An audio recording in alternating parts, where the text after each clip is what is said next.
Hello and welcome to the Related to Geeks podcast, the podcast about a geeky family. This is episode 12, original air date January 21st, 2016.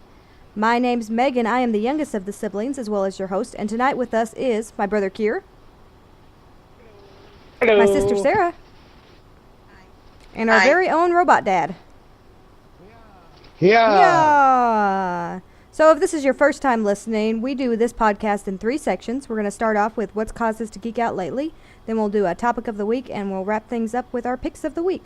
So starting things off, Sarah, what has caused you to geek out lately?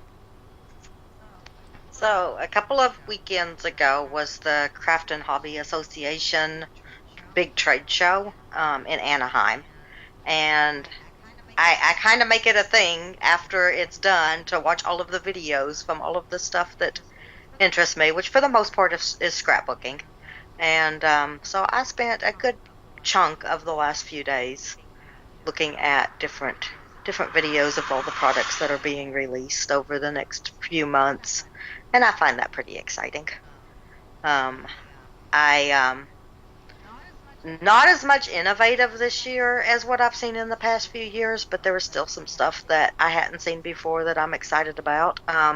One of the things is a thing that you can sit like your 12 by 12 paper on, and it has laser guides so that if you want to place something in an exact spot, you don't have to pull out all your straight edges and measure stuff and all of that. You just put the laser guides up to how far up you want it and know that you can put your picture in the right place or write in a straight line or stick your stickers on, like if you're doing alphabet stickers, make sure that they don't start going uphill or downhill as they're apt to do.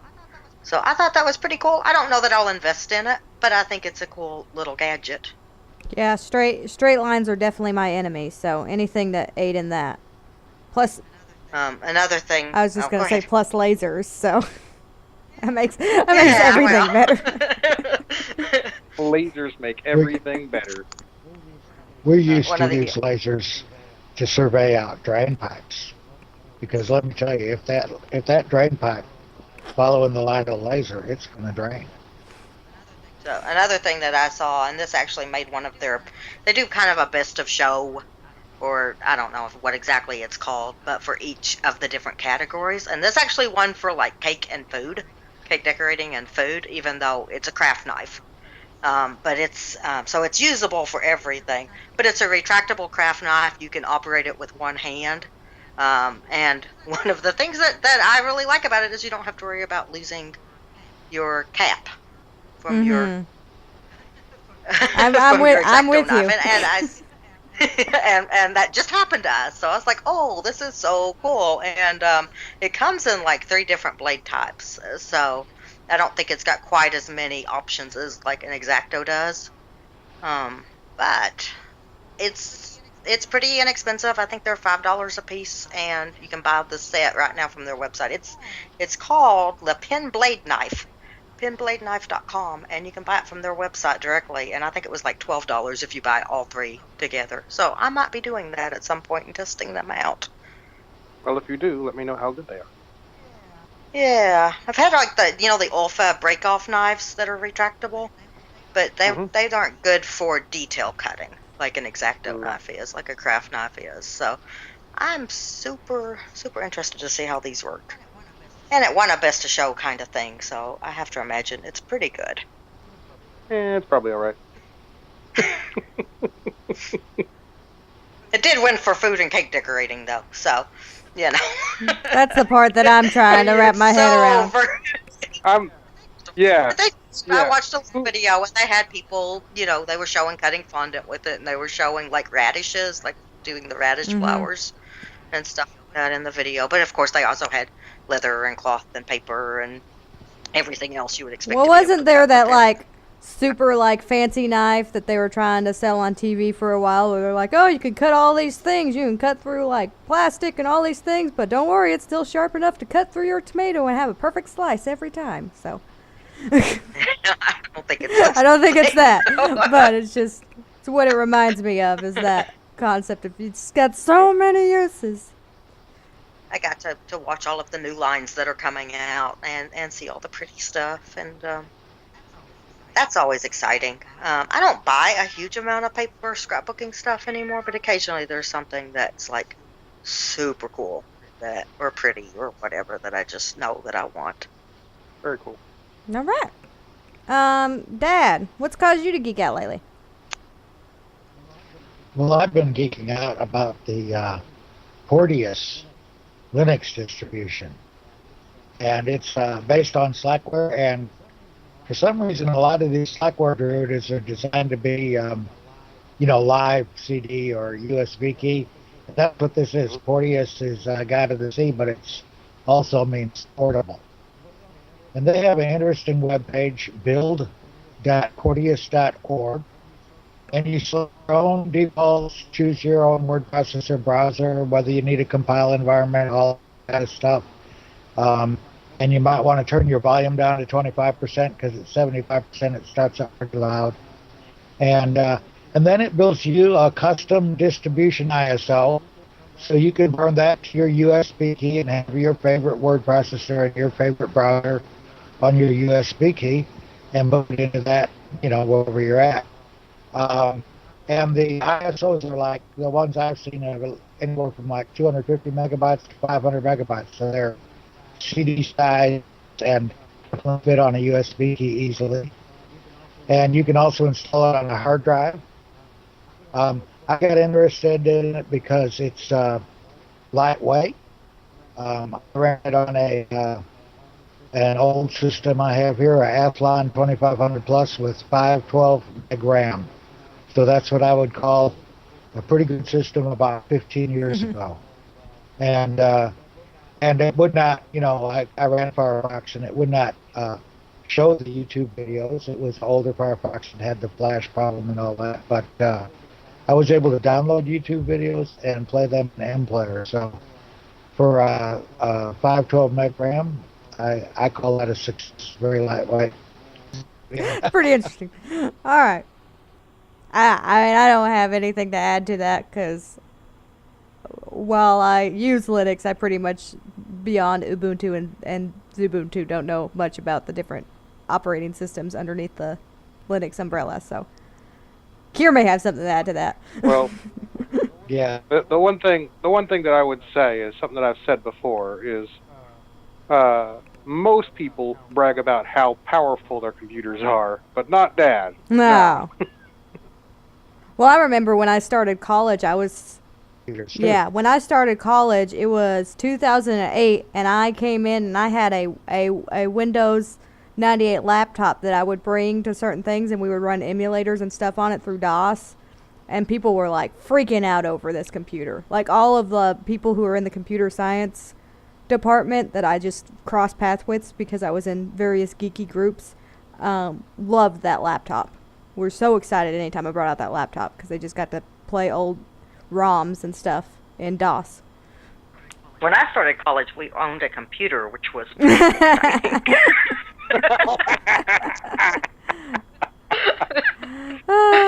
Most of my friends did not own computers. Yeah. We had a lot of the electronic word processors and stuff in my department, but yeah, almost everybody had to go to computer labs to type up papers and stuff like that. So I feel like I was pretty lucky. I started a few years before Megan did, though. All right. So I was going to say the interesting tidbit about that was I started college the year Megan was born, to put that into perspective. all right. So Kier's next, right? We did Sarah. We did that. Kier, what's caused you to geek out? I've been geeking out about two different things. The first thing is I've been painting miniatures for my Warmachine army, and I've mashed up a couple of my favorite things. I've mashed up, Warmachine miniatures and painting miniatures, and I've mashed up one of my favorite animes, Full Metal Alchemist, specifically Brotherhood, but I don't know, I haven't seen the other one, so I don't know if this has changed or not, but I've been painting my gun mages, who are all in these tri-corner hat, long coat, kind of colonial military uniforms, and I've been painting them up to match the uniforms of the Alchemists in Full Metal Alchemist. And they're coming out looking really slick, and I'm really enjoying them. I'll post some pictures on the show notes. And the other thing that I'm geeking out about are Rory's story cubes. I've been using these for RPGs at the advice of my sister, Sarah, who's here. And any rate, the YouTube channel that I believe she picked it up from, as well as me, they suggested using it in conjunction with some face cards, and you roll the story cubes to try to generate kind of a personality for that NPC. And I've since discovered that you can really use them for just about any aspect of game mastery. You know, the players walk into a room, so you roll a handful of story cubes and get some details about that room, or the inn, or, you know, I need a random encounter. And and for the record, story cubes are basically dice that have little pictures on the sides instead of numbers. And you just kind of use your imagination and connect the dots. I led a creative writing, storytelling workshop at a summer camp that I was a counselor at, and I actually used those Rory story cubes for that, which is more for their intended purpose, but obviously it's fun either way. Just the idea of just rolling and making up a story is fun, but it's definitely useful, I would imagine, as a DM. Well, that's what you're doing as a DM, making up a story. I like story cubes. Yeah, I've never actually used them in DMing, but I do have a set, because I happened to get one secondhand shortly after I saw that video. And one of the other things is there's actually tons of different sets. So there's the basic set, and I think you have a different set than I do, right, Kier? Or? Yeah, I own 3 sets now. I own the basic set, Voyages, and like a Fairy Tale 3-dice set. But then I think they also have like a Primordial Dinosaur set. Yeah, there's superheroes, I think. Yeah, there's and all kinds. like So I mean, you can set, even. Yeah, and they also, it's not the same company. It's not Rory Story Cubes, but there's another company that actually puts out a set of polyhedral story dice. Really? Yeah, and I actually got them for our niece this past Christmas. So we'll have to see from our brother Carl whether or not that they were a hit or not. But I have read that they're actually more basic than the Rory Story Cubes, as far as the pictures are a little easier to interpret for younger kids, which is why I got her that set. But it would probably work just as well for the same thing we're talking about here. If nothing else, more dice, right? Right. And who doesn't like dice? You can never have enough dice. Megan, what have you been geeking out about? Hey, that's the question I was waiting for. I, through circumstances beyond my control, may be hosting more regular game nights at my house, because friends have kind of made it apparent that they want that to happen. And so it harkens back to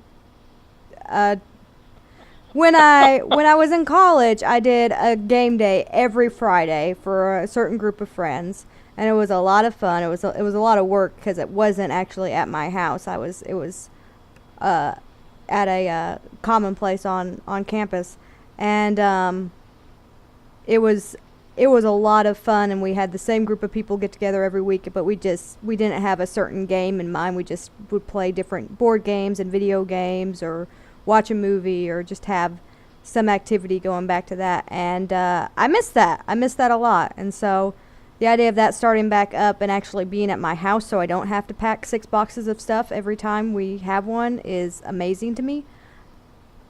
As much as I love, the Gamers Guild and having those big game days and things like that, there's something to be said about having that casual game night at home and just having a real chill time, just doing whatever and not really being worried about any of it. So I think it's going to be a very nice addition to my already very full schedule. And on top of that, we're trying to add to her gaming experience too. By the way, Friday nights may not work very well for me in the future. But we had also talked about Thursday nights, so I may just be gaming every night of the week by the time we're done. That's the goal. Well, I think that would put you up in line with Kier. Then, yeah, we're working. So. I'm aspiring to be you, Kier. I need more dice. We're hoping to play through Time Stories and Pandemic Legacy with Megan. And I'll tell you, she adds the fourth to our and I'll tell you, and that'd be a nice thing. This last Friday night, I had a group of 3 other than myself, and we were trying to figure out what to play, and I was just like, we should play Hero Quest. And they were like, what's Hero Quest? And I'm just like, oh, you're going to want to play Hero Quest when I bring it out. And they saw it, and they were like, we're playing that. And so they they did lose there's 4 characters, and they ended up playing all 4. One of them played 2 of the characters. I just said that it was kind of necessary for the first quest, which is the trial, which is possibly the hardest quest to ever be a first quest. But they absolutely decimated it, other than losing their one player. And loved every second of it, and got really excited and wanted to play through the rest of the quest. So I might actually have a party that's willing to go through that entire game, which I have not really experienced since childhood. So very cool. There's definitely something nice about doing things. Oh yeah, I am such a homebody. I think it harkens back to being homeschooled and like spending large chunks of time never leaving the house. And now I feel like I'm never at home. I literally understand what everybody else is talking about. Like they just pay all this money to have a box to keep their stuff in. I'm always at home, and and I honestly, I wish we lived closer so I didn't always have to be at home, because I do like the fact that there are a lot of gaming events happening in that area now, and I just can't go to all of them as much as I would like to. Although I unexpectedly get to go to 2 this week, so I'm excited about that. All right. So I think that wraps up our first segment, and we're going to take a quick break and come back with our topic of the week.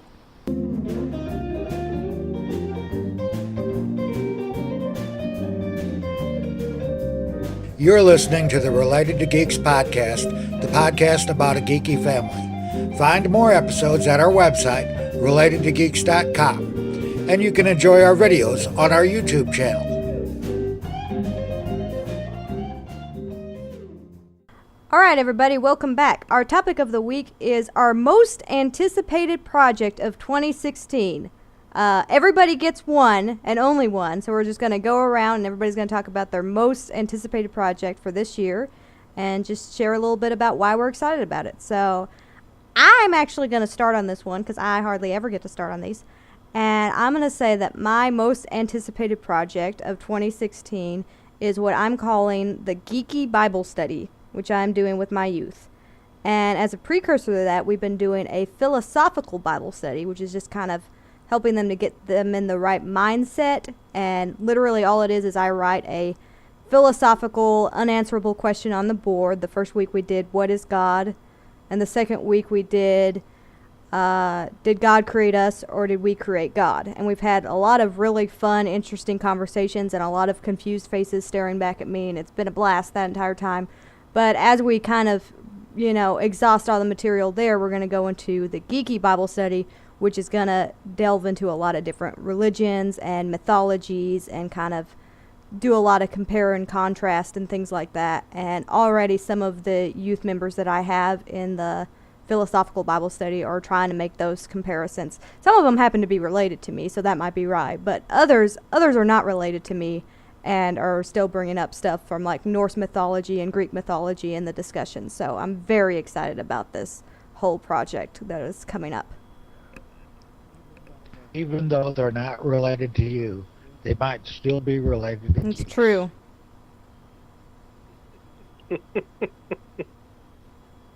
The geek family spreads far and wide.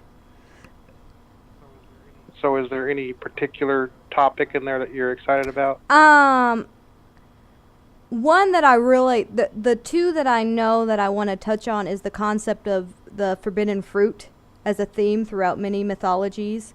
And also, I want to do a discussion on afterlife and how it's perceived by different mythologies and religions and such, because I think that's an interesting topic to cover, and we'll probably break out into several Bible studies to really do it effectively. The geek take on that is received by Terry Pratchett. Tell you, Terry Pratchett knows where it's at.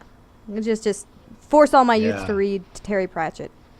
But Death speaks in all caps. I've made a discovery, and it's a discovery that, you know, I already knew, but it still kind of hurts me a little bit just how bad it is. But the public school system just isn't the greatest for preparing kids for college. And so a lot of the lessons that I work off of really, it has fundamentals of Christianity and other religions and how to be a good person and all that. But also underlying everything is also, here's some basic skills that are going to help you in life. And if you choose to go to college, you're going to have a little bit of an advantage because I've been working with you on how to deal with philosophical questions and how to analyze things and tackle it from that way. So I've kind of taken on that responsibility of giving them a leg up in that department as well. Just being able to deal with tougher questions. Anyway, that's all I got. Some of those sound like they're going to take quite a few weeks to... Yeah. To really, or maybe even longer than that to really delve into. Yeah, it's gonna be a process. But Conley, our nephew, is super invested. It hasn't even really gotten to the part that he's excited about, but he had to miss the first week that we did the philosophical Bible study, and that was the week we did What is God? And he was very upset that he had to miss that week because he really wanted to, you know, put his 2 cents in on that. I like the mythology. You know, I think that's, you know, and you don't. When I was a kid, everybody got mythology. I don't think you get much mythology anymore, unless you're reading Rick Riordan. Yeah, I know for sure that some of the people I met in college had talked about the only reason they knew anything about mythology wasn't because of any particular class in high school. It was just like a particular teacher would be like, read this, learn about this. They made it their own effort to teach about mythology, but it wasn't built into the curriculum. Yeah, and they're getting where there's no time to do that anymore. If it's not in the curriculum, you don't have time to do it. All right, who's next? I'll go. I love playing music, and I've been doing this thing called Bebop Beatniks, where I play jazz piano. And I've been playing with Paul Nunes. He's working on the jazz bass. And then we played at One Love People Saturday night. And Kevin Tinker came and played trumpet with us. And it was really a breakthrough for the group. You know, we had an audience that really liked the music. And, you know, at the Edge, there's not really that many people there and all that. But at One Love People, it was a nice, small audience. And it was they were very responsive. And we really enjoyed it. And so I'm really looking forward to seeing where the Bebop Beatniks and jazz piano goes in 2016. I've been working at it for several years, but I think I'm really getting to the playing out portion of jazz piano. I know that Mom has mentioned several times that you pretty much spend all of your time on the piano, and she just enjoys it so much and wishes you would do it more. Yes. Yeah. I would do it more too, except that, you know, it's my fingers hurt, you know, and my shoulders and stuff. So I can't play 100% of the time. It has to be more like 80% of the time. I will say that pretty much any time I come over, I hear you before I see you. I do practice in the morning, and you come and bring Gwendolyn, and I'm always sitting there at the piano whenever I see you guys pull up. So, yeah, and Wendy has mentioned her interest in learning to play. Oh, and she's very talented musically, especially on piano and singing.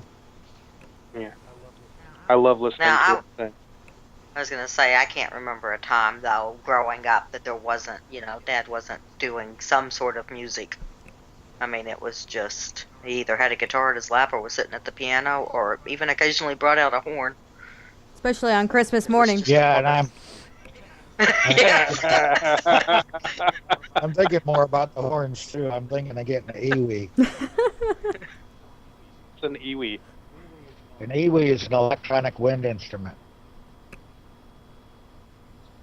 It's a synthesizer that you play like a horn. Huh. Huh. I'm sure Mom will Yeah, love that's you what I was more. thinking. She loves synthesizer music. I'm gonna give Mom some earplugs for her birthday. All right, well, I'll go ahead and jump in then. My big project this year is I'm working on a rather ambitious book of encounters for Dungeons and Dragons and other fantasy role-playing games. And my goal is to try to have, currently I'm aiming for about 50 encounters for a variety of environments in both camping and traveling. And I'm trying to set it up where you can, roll a die and consult a table, or you can just kind of open up a book to a spot and pick one on the page. And it's been one of those things that is proving to be very challenging. Like, the first week, you go in and you can write, 15, 20 encounters a day. And then as you go on, you have to find new sources of inspiration over and over and over again just to be able to crank out 5 decent-looking encounters every single day. And when all's said and done, I'm hoping to have something like, 1,500 encounters in this book. And so it's quite an ambitious project, and I don't know that it'll be finished in 2016, but hopefully a good way of the portion through it. Yeah, you don't want them to be different versions of the same encounter, and that's where it starts to get difficult. All of the encounters that you're really familiar with, you get them down right away, and then you got to start using your imagination. Mm-hmm. And actually, I've been using Rory story cubes and just rolling 3 story cubes and trying to connect the pictures and make something out of it. And some of my best encounters have come that way. The story cubes are your muse. Yeah. It's gotten to a point where I'm getting decent enough with them and quick enough with them that I could probably sit down at a gaming table and roll 3 story cubes and have a random encounter. I'm going to test you tomorrow night.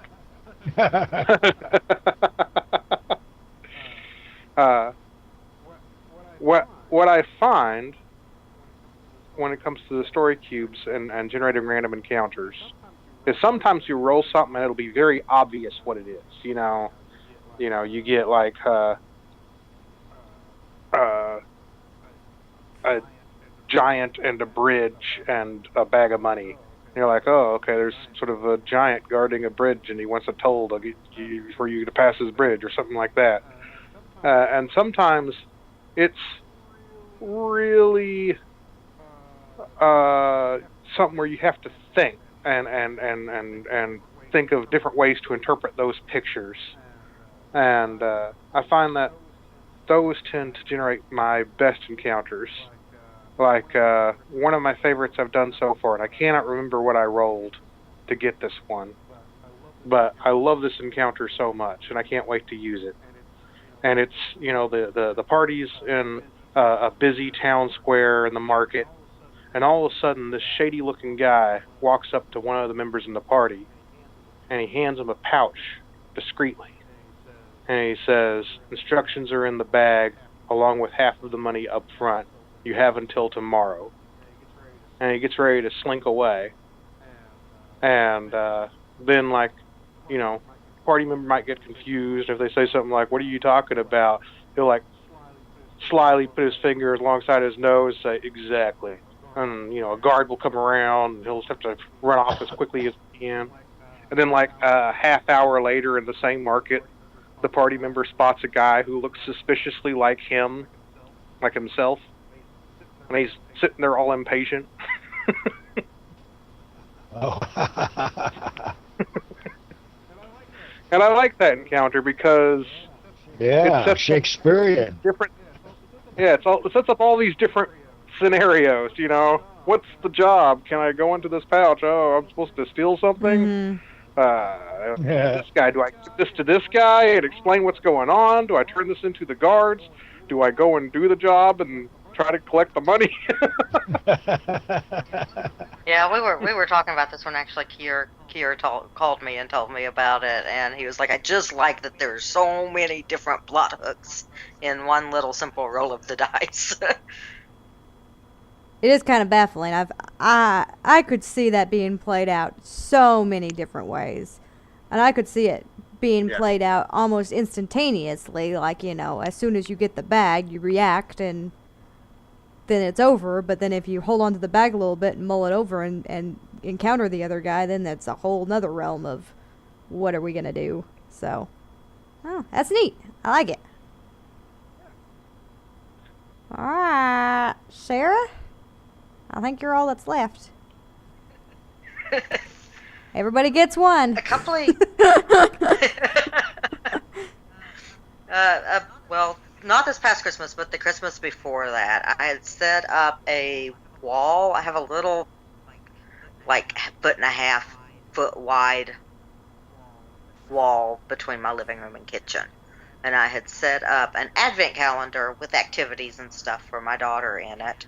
And after Christmas was over, I was like, I don't really want to see those hooks go down. So I did a project over the past year where every month I took photos from that month and basically journaling cards for Project Life albums that were, had sayings on them or were just purely decorative, and would kind of checkerboard them with the pictures to create this kind of wall of seasonal pictures and sayings and all of that. And I loved it. I loved everything about having these. In fact, I've still got December's up.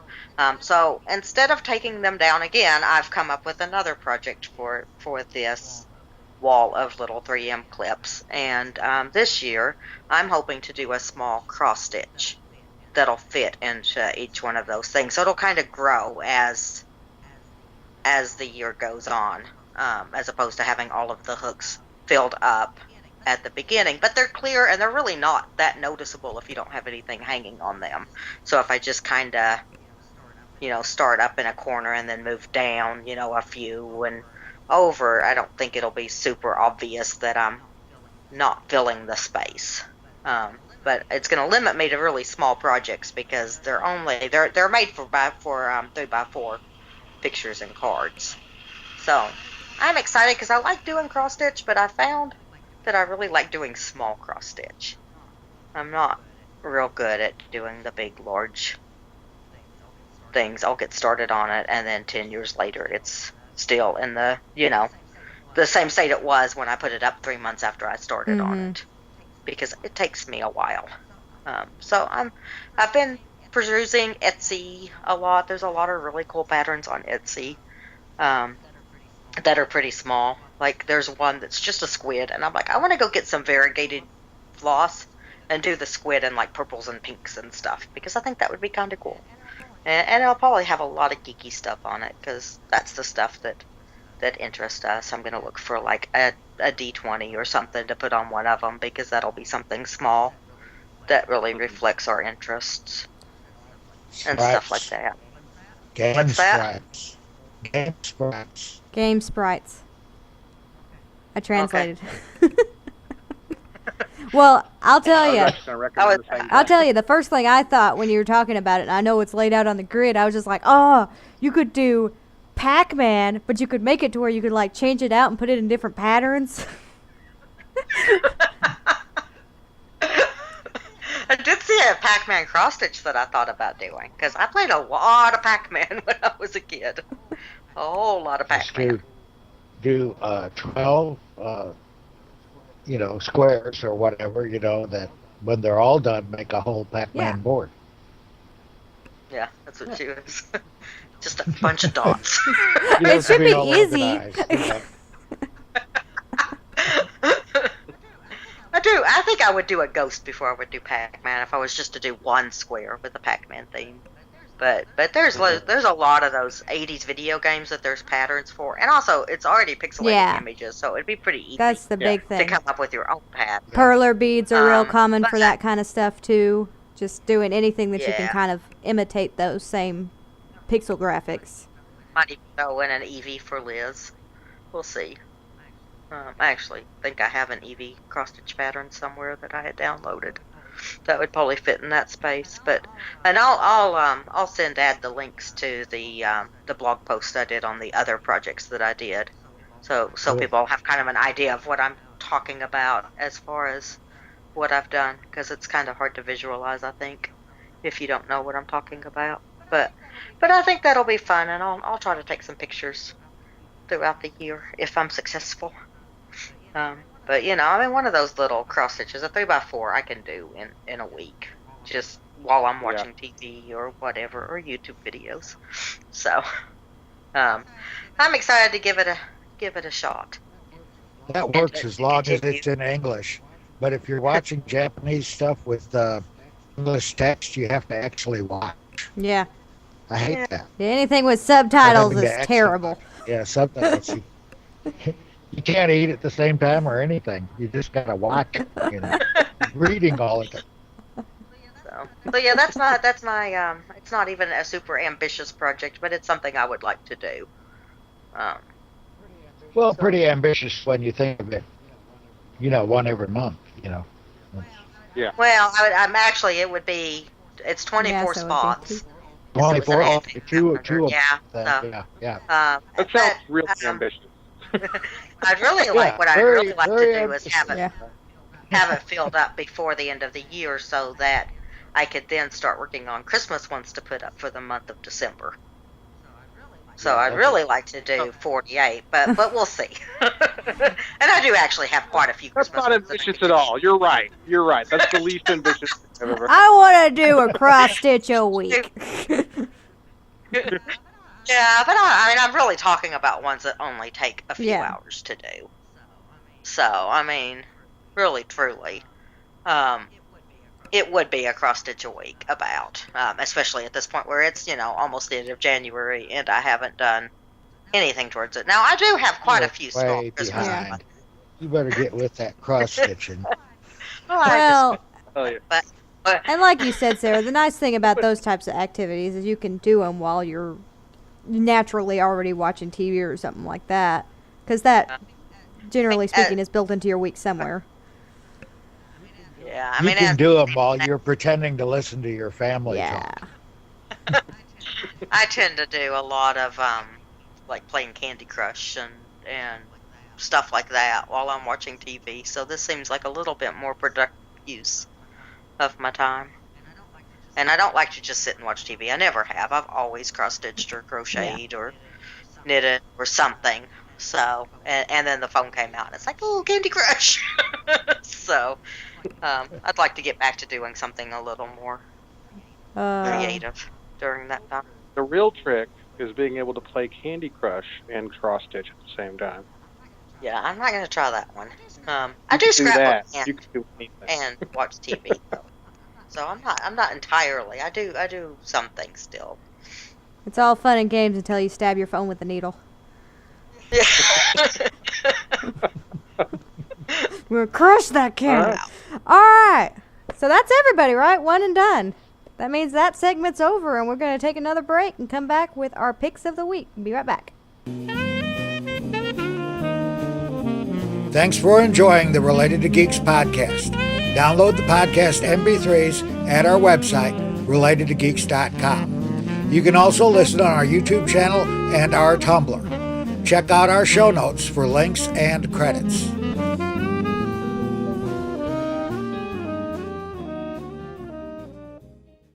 All right, everybody, welcome back. It is time for our picks of the week, and I think I want to start with Kier. What's your pick of the week?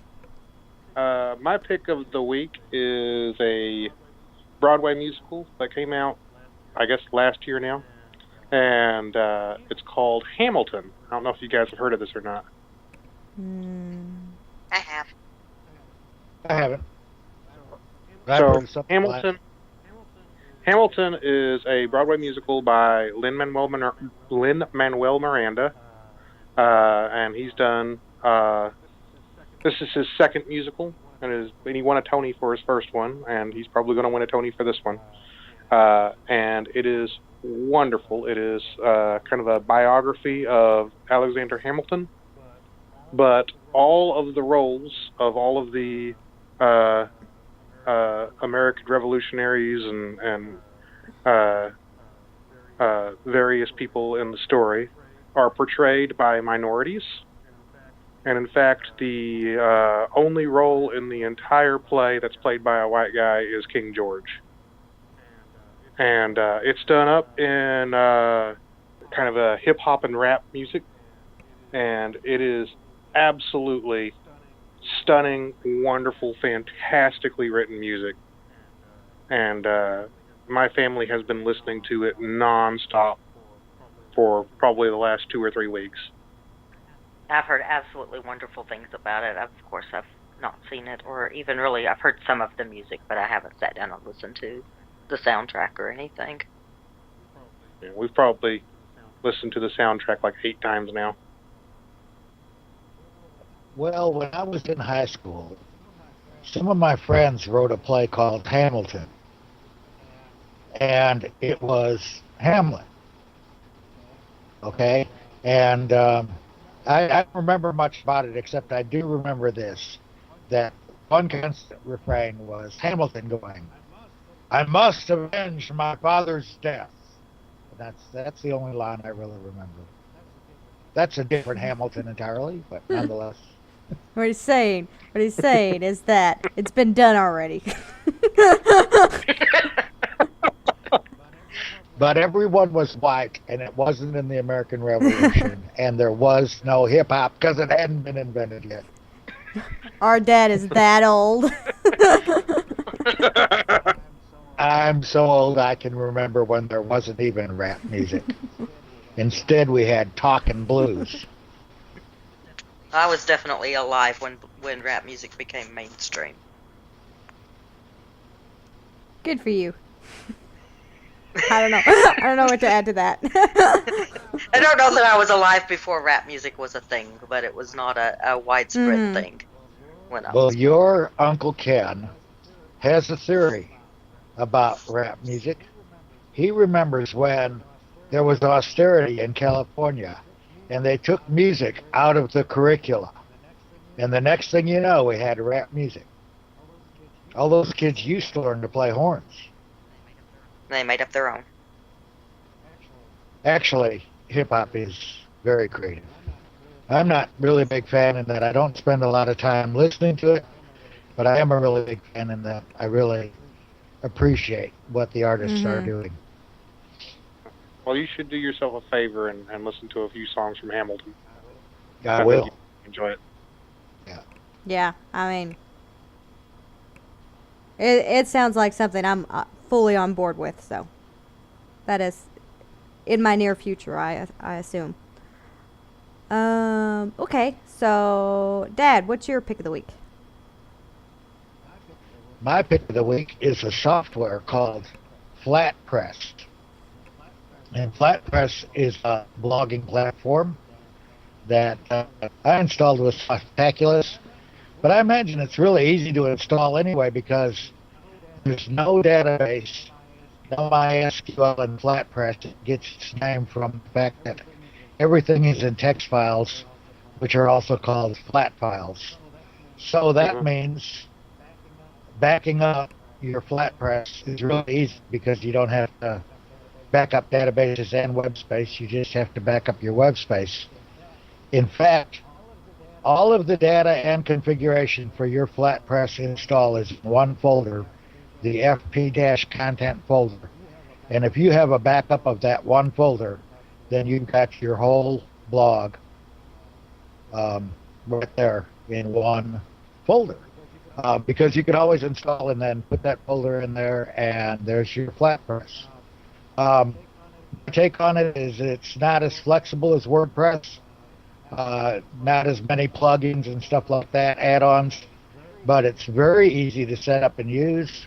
It's a GPL software, which is open source license. And I'm using it to publish some of my super short fantasy and science fiction stories. So I think the blogging, thing is really good for super short stories. Short stories may be a little long for a blog platform and may take something a little more, heavily content oriented, but it's great for my super short fantasy and science fiction stories. And it's at larryheyl.cu.cc. I'll post it in the show notes. And I'm probably going to get another domain sometime for this project. Depends on how I go with it. But I'm really liking the FlatPress. It's very easy to use and install. And if you're mainly, like one picture and a little bit of text, like my super short fantasy and science fiction stories are, works great. That's pretty cool. What's it powered with? PHP. PHP? Yeah. I have a plugin, a jQuery plugin. So if you want to use jQuery, you can, but you don't have to have jQuery or anything. It's just PHP and text files. Yeah. Did you hear the news about WordPress, about how they're looking at moving away from PHP and moving to a pure JavaScript? No, I didn't hear that, but yeah, a lot of JavaScript's the up and coming thing, I guess. I'm not really a JavaScript fan, and I don't really get. I mean, do they use JavaScript on the server then too? Is that what they're doing? Yeah, I think they're looking at like a Node.js JavaScript backend. Oh, okay. Yeah. Well, I will say this. I've done a lot of projects with JavaScript at the browser and PHP on the server. And if I could choose to do them with one language instead of two, it'd sure make things easier. Yeah. You kind of have to shift gears. Yeah, absolutely. So, Megan, what's your pick of the week? My pick of the week is line-a-day journals. There's a few different types. Some of them are just you decide whatever you want to write about that day, and others are like they have writing prompts or specific questions they ask, and you write a response to that specific question. I have one that Carl actually gave me for Christmas, and it's a just one of those that's just blank lines, and you just write whatever you want to summarize your day.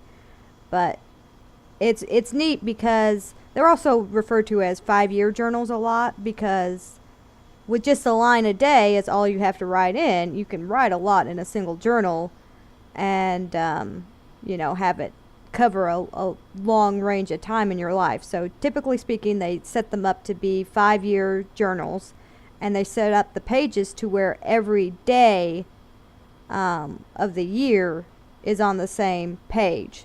So like I'm starting it in 2016, but when it gets around to 2017, as I'm writing in for the days for 2017, I'll also be looking down, like looking back at what I wrote down for the previous year on the same page. And so it's kind of a neat way to be nostalgic about the previous year while still journaling every day and doing something of that sort.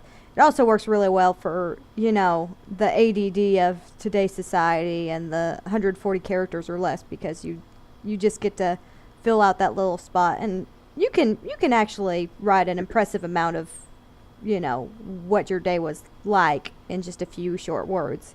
It's a Twitter journal, but it's I like it mostly because of the way it's set up to where right now it's just me just filling out the first line on every page, but next year it'll be really neat getting to fill out the second line of each page while looking back on the first line. I can't imagine what it'd be like after 5 years. When you were first describing it, for some reason I had it in my head but it was 5 pages long, and it was 365 lines per page. So I was like, this is a it's really weird design right there. It's very small print. So I realized that you could use this in any way you wanted, but are you mostly going to kind of make it historic? A day in the life kind of thing each day? Yeah, I mean, usually I just either just summarize the most interesting part of the day, or sometimes I'll just write down how I'm feeling at the end of the day, if I'm irritated with something, or if I just had a really positive experience, and I'll write about the feeling I'm feeling that day.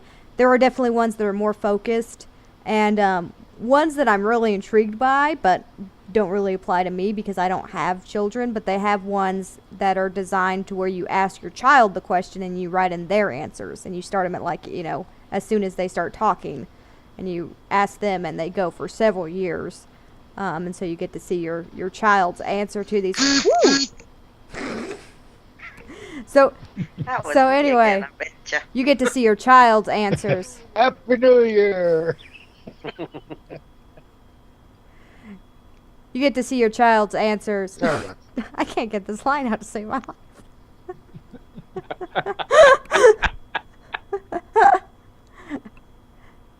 But I think that's cool because when you see the child's answers from a 2-year-old's perspective and then a 7-year-old's perspective, they're going to be vastly different and very comical perspectives. So yeah, there's one. It's called Kids Q&A or Kids 5-Year Journal or something like that, and they're not super expensive. They're $10 or so usually. I've looked at getting one for Liz. Look for one. Mm-hmm. I've looked at getting one for Liz because I think teenage years are kind of interesting too. And for her, not so much for me. I think the little kids one is as much for the parents, but to have that kind of, even as a daily record of what you did, because there's a vast difference between 14 and 18. Wendy has not done this exercise yet, but there is an exercise that a lot of schools do, and the local one here does as well, where every year at Thanksgiving they ask the kids to write down their recipe for making the Thanksgiving turkey. And, they give them, ask them questions like, how long do you cook the turkey and at what temperature and how do you prepare the turkey and all this, that, and the other. And I remember my nephew brought home one, and one of his classmates said basically you just rub the turkey in a cup of mayonnaise and then you cook it for 72 hours at 70 degrees. And I'm like, just dump a cup of mayo on a turkey and leave it on the counter for 3 days. That's how you do it. Comes out perfect every time. Sounds healthy. Oh, goodness. Yeah, I'm really intrigued by those journals, too. And one thing I'm really, I don't know if I'm going to say fascinated, but Facebook, I don't know if y'all have noticed, have started doing these, what's happened, what did you post or what conversations did you have on this day? And I'm, today it pulled up one from a year ago and I reposted it going, you know what, this is the same view I have today. Liz sitting in a chair with the blanket on her lap reading a book and, a cat sitting there, I mean, it's just, and that, I don't expect that to change over the next, few years. I think that, maybe any possible day, that's especially in winter with the blanket and the cat on the lap is a very likely scene. But it's also interesting, the stuff that I've pulled up that I was like, okay, well, this is when we were moving that one year. This is when we moved to Chicago, was right around this time. Today, I posted 5 years or 6 years ago, we have a house. So it's kind of interesting to see those things pull up. And it really makes me want to invest my time into something a little more permanent like that. I don't think I've ever shared one of those posts, but I often look at those posts and, be like, oh, that's kind of neat, That's when I did that thing, or that's when that thing happened. Yeah. Or I forgot about that thing. What the heck was I doing there? I've had those experiences too, but I definitely think that's the way I utilize that particular feature of Facebook. Is it's very personal for me. I don't feel like I need to repost it to get more likes or more comments on, but I do enjoy the fact that they've added that feature just for my personal nostalgia every now and again. Yeah. Every once in a while I share. I definitely don't share every day. And well, that's what it's something for. that was They want you to for- share every day. They want more clicks. Yeah, I see behind your course. schemes, Facebook. You can't trick me. But it really does, like I said, back to make my Twitter. and that's why I scrapbook, I guess, honestly. But it's not. I mean, scrapbooking is a very different experience than the line of day journals. Unless you're doing something like a Project Life where you're capturing it every day, but it's still a different experience. Yeah, the line of day journals, I think, for one, it's a very personal thing, and a lot of times you're making scrapbooks for other people to view. But for another thing, it's just, it's very raw is how I want to explain it. Like, it's, you only have so many words, and you can't put a lot of, like, flowers or stuff to make it seem prettier than it was. You just write down what happened that day, and then you're done. So, it's... And Today I ate tacos. Yeah, I mean, sometimes that's the highlight of my day, and you know what? That's okay. Tacos are good. I've seen a variation on it where people have taken index cards and just put them in an index card holder and just dated each one just with a date stamp, the day of the week, and wrote, 1, 2, 3, 4, 5, or I guess actually they did the year, so it'd be like 2016, 2017, and done it. And there's no reason why, even though they're only $10, there's no reason why you couldn't buy a dollar notebook somewhere and just write in the numbers and flip back through at the end of it. And index cards are seriously 50 cents a package of like 50 or 100 depending on what you get. So and I mean, if you're like me, and write real small. So if you're like me, you have 100 packages of index cards anyway, because I buy office supplies. It's what I do. The thing. So Sarah, you haven't done one, right? Are you the last one? Okay. I haven't. I think so. Mine's gonna seem super not geeky, but my pick of the week is actually a recipe for a salad dressing. And it's at thefresh20.com/pantry dressings, and it's their basic vinaigrette dressing. We've been off and on using the Fresh 20 meal plans for about 2 to 3 years now. And I love them. The idea behind it is that you've got 20 pantry items that never change. And you don't always use them every week, but then also you have a shopping list for 20 items. And you go to the store and you pick up those 20 items and any pantry items you might need from that list. And that's your dinners for 5 nights. And they're good, fresh, seasonal meals that are seem to be fairly healthy. We have just, one of the things is almost every time there's a salad, it calls for this dressing, and it's just become our go-to dressing, even when I'm just making a salad. And it's super simple to make. I mean, it makes it under a minute, and So it feeds. how do you make a basic vinaigrette? It is just balsamic vinegar, Dijon mustard, sea salt, ground black pepper, and olive oil, and you just mix it together. And I'll link the page, so the recipe. There's actually other salad dressing recipes on the page too, but this recipe makes exactly enough for the 3 of us, which is another reason I like it. I don't have to worry about what to do with the leftovers and if it's going to go bad before I use it. Which you have to worry about with some fresh dressings. You want to use them in a couple of days. So. Well, what I've learned from that is in making a vinaigrette, most of the work is in the et. Okay. So the vinegar is easy, right? You just take the bowl of vinegar. But all the other stuff that goes into the et, there's some steps there. Wow. So. Not too much. Dad jokes. Anyway. Dad jokes. It's a dressing that we really like that I keep the supplies. I mean, it's stuff I already have. changed my mind, but I was going to go for gumbo because I am a gumbo geek, and Vivian made turkey gumbo today. So I was going to go for gumbo. It's not vinaigrette, but related. Well, we had a spinach salad with chicken and I made that salad dressing with it tonight, and it just made me think of it. Like, for as simple as it is, it's really good, and I make it probably at least on a weekly basis. So it's one of those things that I was like, and it's one thing that I can link to that has and it makes good food better. Good food better. Yeah.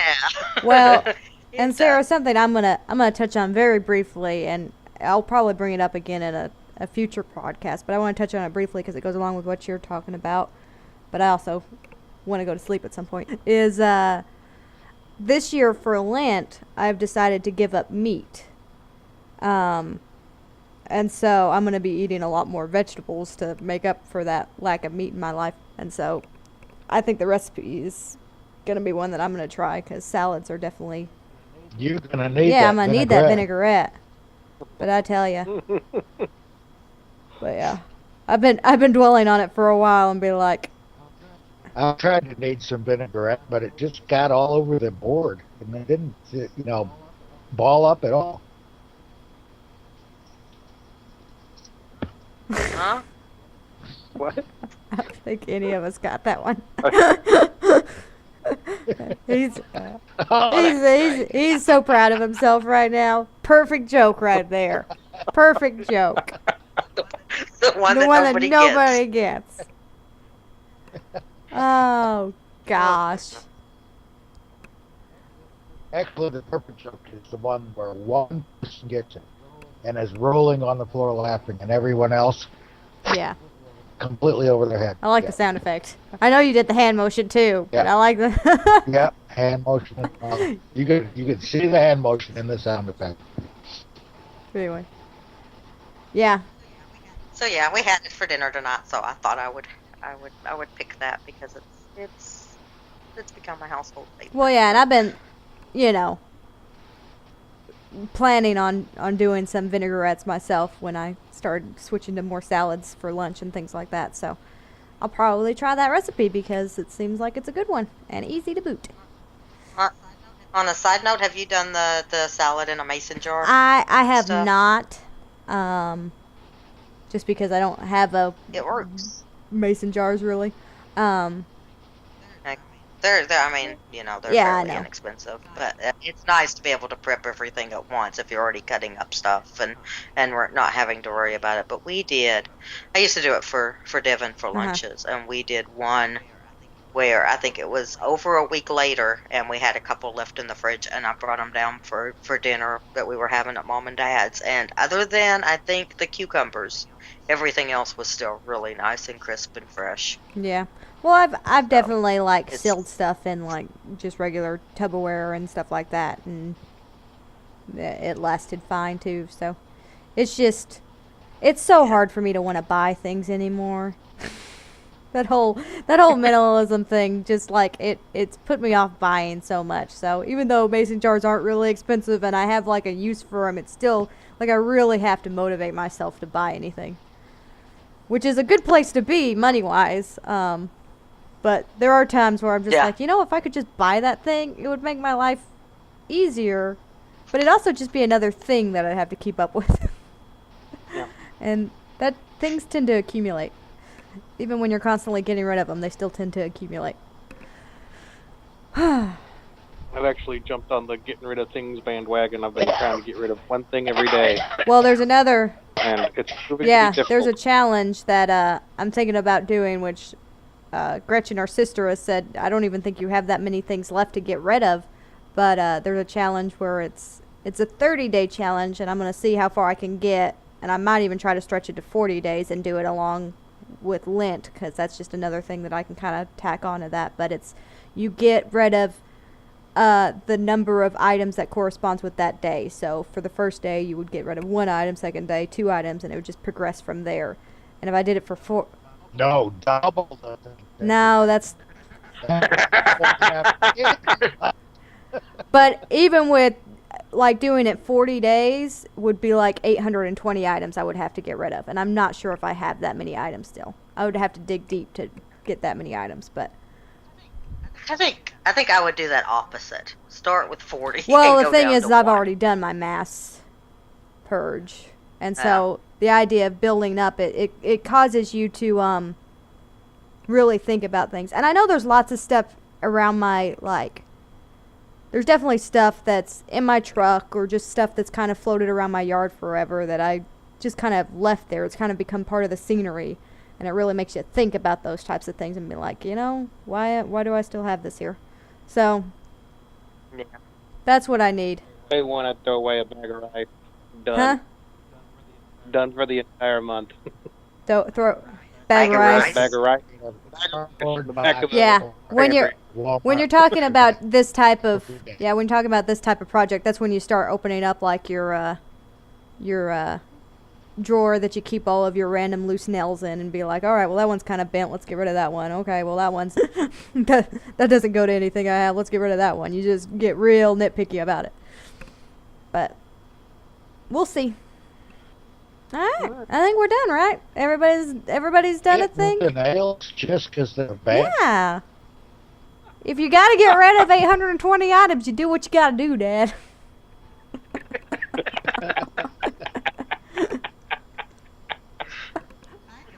I could probably get rid of 820 items, and that's really Oh, scary. I got rid of probably 3,000 items. Really? Wow. I got rid of a ton of stuff.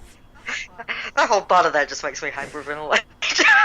I'm going to tell you, I'm on day 14 of getting rid of something every day, and it's already getting hard. I I could do 14 days I got- without a problem. I no got rid problem. of so much stuff. I got rid of 90% of my books, 75% of my clothing. Just really majorly downsized. But it was one fell swoop, and now I'm just kind of scratching my head thinking, okay, what else can I get rid of? So we'll see. We'll see what I can do. So that is the end of this podcast. We got a little off topic at the end, but that's okay. We did pretty good for the rest of it, so I'm proud of us. Just give yourselves a little pat on the back there. And we'll be back in a couple of weeks with episode 13. We were making it to 13. That's a lucky number, right? Everybody loves that number. Right. Yeah. All right. Yeah. So we'll see you then. It's mine. Bye. Bye. Bye. Bye-bye.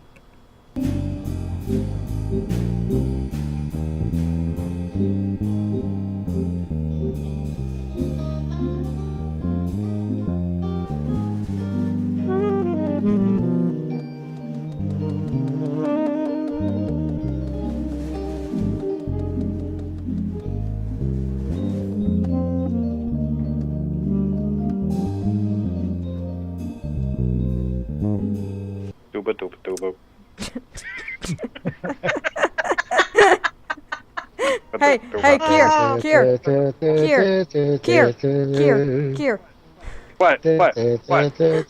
What type of pants does Mario wear? I don't know. What kind of pants does thought you Mario knew wear? it. Denim.